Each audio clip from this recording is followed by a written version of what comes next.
Hey Sioux Falls, Shannon Austin here, and on today's show, it's almost like a part two of last month's show. If you remember, we talked a little bit about sanitary sewer, water, and storm drainage master plans. Well, on today's show, we're going to talk about land use planning master plans as well as transportation master plans. So we welcome to the show today Fletcher Laycock from our Sioux Falls City Planning Office, as well as Sean Heige from our Southeastern Council of Governments. We'll get into more specifically what you guys are working on, but we're going to first start with the 2050 comp plan with Fletcher. Fletcher, let's first answer, what is a comprehensive plan? Thank you for having me on the show. A comprehensive plan is a document which looks at the vision for what Sioux Falls will be in the future. So we take all those other plans that you talked about, we throw in a look at the history of how Sioux Falls has been growing, and then we predict where in the future we're going to grow, when, and where we need infrastructure.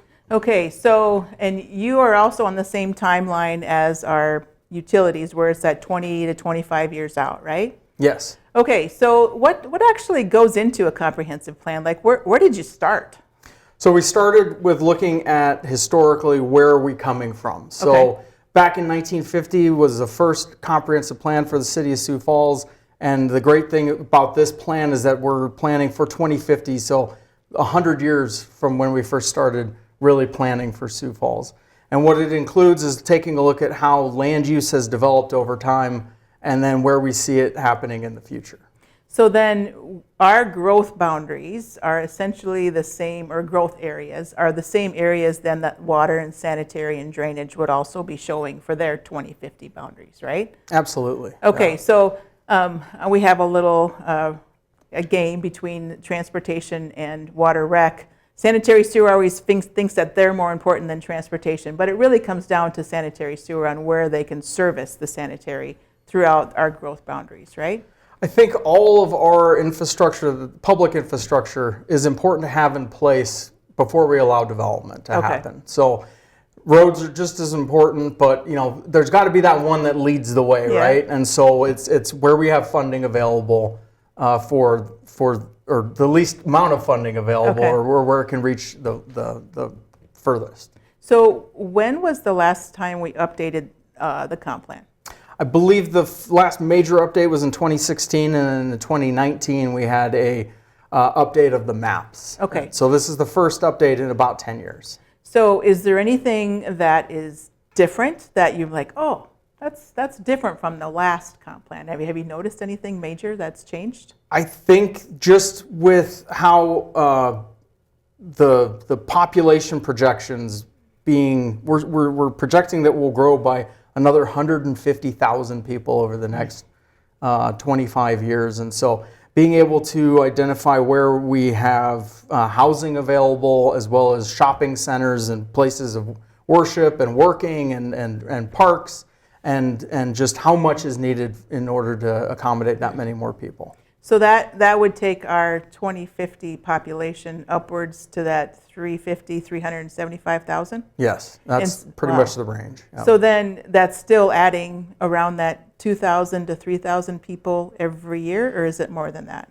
And that is, yes, it's our consistent growth. We do put a multiplier on just in case we do get a little bit more, because 2 to 3%, I mean, that it's exponential, and so we have to take in some wiggle room, so we add a little bit more to that number. That's why we have that 20,000 range.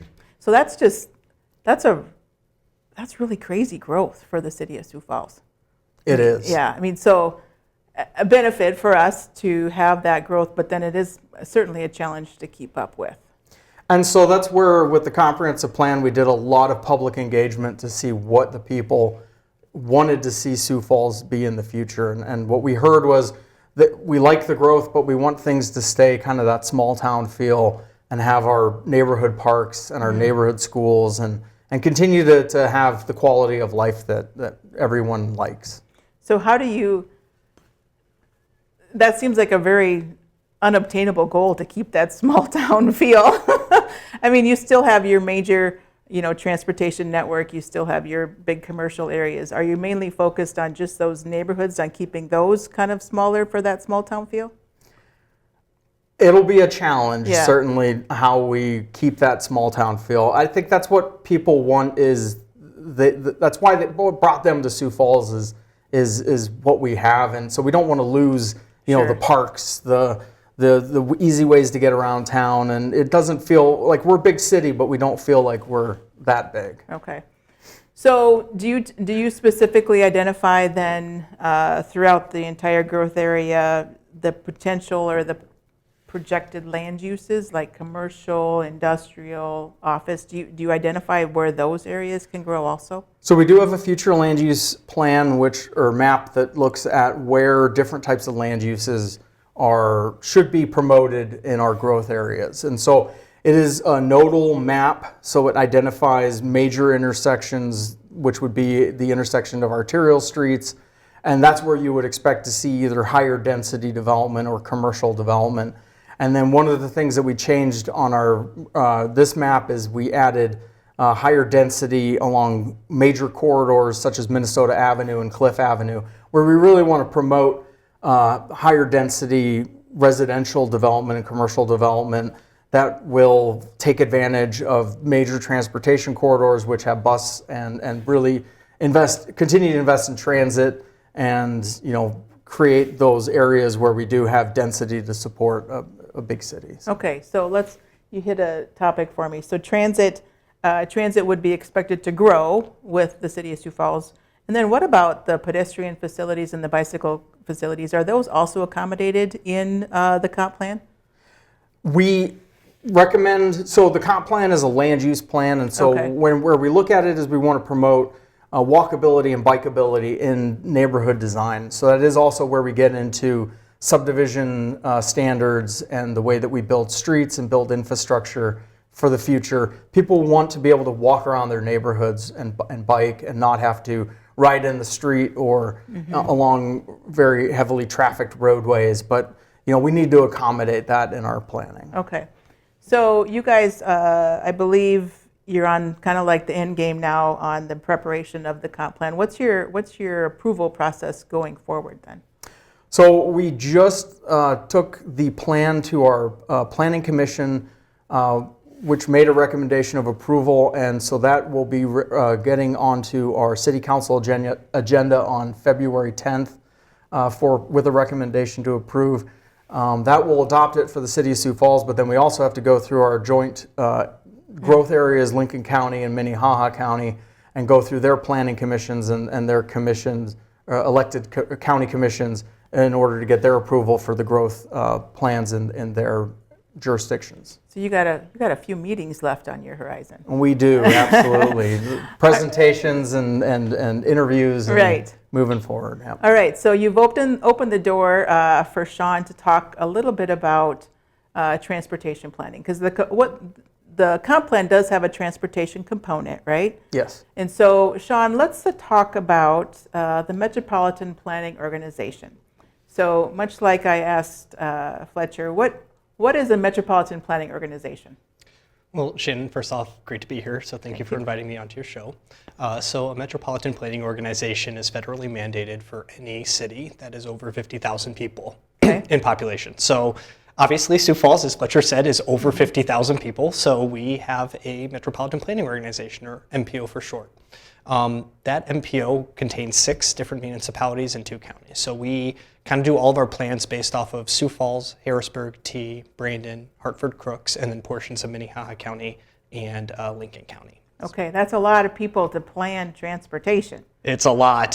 So someone at the federal level said, hey, as cities grow and we hit over 50, it's probably a good idea for all of our communities to talk about how they're planning their transportation. So Yeah, certainly. You wouldn't want, for example, I will use the Rice-Holly corridor study that we just completed a couple years ago. We wouldn't want a 4-lane facility dead end into a 2-lane gravel road for Brandon coming in from the east and Sioux Falls going out from the west. So that's kind of the whole goal behind transportation planning, is that everybody's coming in and out of the Sioux Falls area, and we want to make sure we make sure that those streets and roads can accommodate that traffic. So how long has Sioux Falls been an MPO? Well, we've hit 50,000 sometime in the 1970s. So Okay. at that time, give or take a couple of years in there, but we became an MPO, so it's been about 50 years. So wow, so we've done transportation planning in the Sioux Falls area, but those other communities, when we first started, they weren't part of the MPO in the very beginning, correct? That's correct. A lot of the MPO boundaries change. It's been pretty consistent for the past about 15 or 20 years. Okay. But as the statistical area grows or communities kind of start to expand and we see more population hubs, it could always change. Okay. So let's talk then about our 2050 Metropolitan Transportation Plan, or the MTP, which lovingly I used to call it the Long Range Transportation Plan, but our federal highway changed the title of that. So the 2050 Go Sioux Falls 2050 plan, which is much like the 2050 comp plan. What are the goals behind our transportation plan?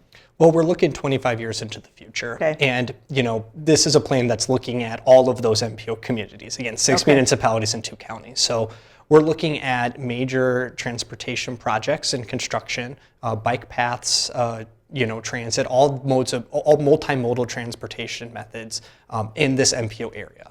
So we're looking 25 years out. So we need to figure out what is going on, what our communities are looking at and doing in their individual plans for 5 years, and then kind of looking at the projects that they're anticipated to need over the next 25 years, and then figuring out finances for that. What money is there? What can they expect? What projects are unfunded? So that way we can look and say these are going to be the community's needs in the future. Okay, so then all the projects, are they funded by the federal government that are in this plan, or is it each individual community funds their own projects? Or talk to me a little bit about that. Well, each individual community funds their projects. Okay. It's always great to receive federal grants that can, help make the plans, but as we're looking 25 years into the future, you just don't know what's going to happen with federal money or for federal dollars. So we really look at those individual communities' budgets to figure out this is how much they're making, on taxes or whatever. This is how much funds are going to be available based off of, future projections. And this is how much money they can plan on for those time periods. So we look at, we project income or revenue streams, we project expenses for those next 25 years to figure out what the estimated cost will be for those construction projects. So we probably use those population projections that Fletcher was talking about to figure out what our how many lanes are needed. We use a traffic model to identify, how many lanes of traffic we're going to need on Rice Street or Veterans Parkway. So everything kind of works together. On all these master plans kind of work together, don't they, Sean? Oh, absolutely. Yeah. And you mentioned the traffic demand model. That's one of the coolest things that we can run because you look at the population growth, you look at, future land use or current land use on those corridors and try to figure out what patterns people are going to take and what capacities on the different roads are going to be. So that's utilized from all of our communities and Sioux Falls. Oh, it is. So everything coming from Brandon or from Harrisburg or from Hartford, that's included in the traffic model as well as the land use. Yes. Okay. So then, and maybe Fletcher, you can answer this, then do the smaller communities also have comp plans? Yes, in order to have zoning, you are required by state law to have a comprehensive plan. So if they want to be able to control how and where development happens in their communities, then they have a comprehensive plan. Okay. So the zoning then is more like than the most immediate plan versus a 25-year plan. The zoning is what you want to do today, essentially, right? So the future land use plan identifies where different land uses should be located in the future, and then zoning is the specific land use. So you could have commercial, but is it midtown mixed use, or is it commercial or office or some light industrial? So that's where it leaves some flexibility because we don't want to be so tight on land uses that we can't allow innovation to happen. So then, Sean, much like the zoning is coming down from the comp plan, you have your list of projects, your 25 years of projects, then what is the more immediate plan then? How do we get those projects built? So the immediate plan is likely going to come from the municipality or county's capital improvement plan or capital improvement program. And they're identified in the MPO's TIP, which stands for Transportation Improvement Program. Okay. So each community normally is looking 5 years out for immediate growth within their transportation. What we look at for the MPO is regional significance or federal funds that are used for those next 5 years. So each community, they're going to have their plans for the next 5 years on what construction projects are going to be. So those are already listed in the Metropolitan Transportation Plan or the MTP. Okay. But for those other 20 years, so starting in 2030 going into 2050. Those are going to be the future projections. So we like to think things are already planned for the next 5 years. You guys know that that always isn't the case. Things Right. come up, funds might drop, or you might get improvements or additional federal funds that make projects go faster. But that's what goes into our MTP.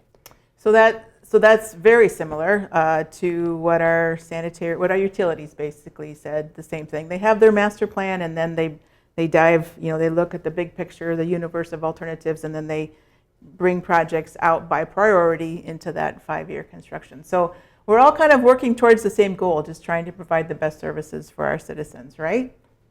Oh yeah, definitely. Yeah. And it's always interesting too, because the growth in this area, it's normally unheard of whenever you look at like Harrisburg or T and how fast they're growing, or even Brandon. So, within the next 5 years, you anticipate a steady amount of growth in those regions, but you just never know. Yeah. Harrisburg's the easy example in the growth that it showed from like 2000 to 2010. Their transportation projects might have looked drastically different at the start of that phase than the next. So. Right. So, Sean, much like Fletcher had a survey done, do we do surveys then on the MTP? Yes, we do. Okay, talk a little bit about that. Yeah, so one of our big surveys was a market research study. So we hired a third party to kind of go out and reach out to people within the Sioux Falls MPO area. They sent surveys out to different households. It was posted online. They sent flyers. Basically, we tried to get everybody's opinion on different corridors, their importance, their significance, things that we could improve on, again, all multimodal modes or methods of transportation. So we're looking at bike paths, we're looking at cars, we're looking at transit, we're looking at other areas. Okay. We take all of that into consideration. They found that it was a statistically valid survey. So we take that information. This is like the building block of the MTP. That kind of guides what our development is going to look like in the projects that we're looking at. So there's really, in both processes, there is ample opportunity for the public to be engaged, right? I mean, yeah.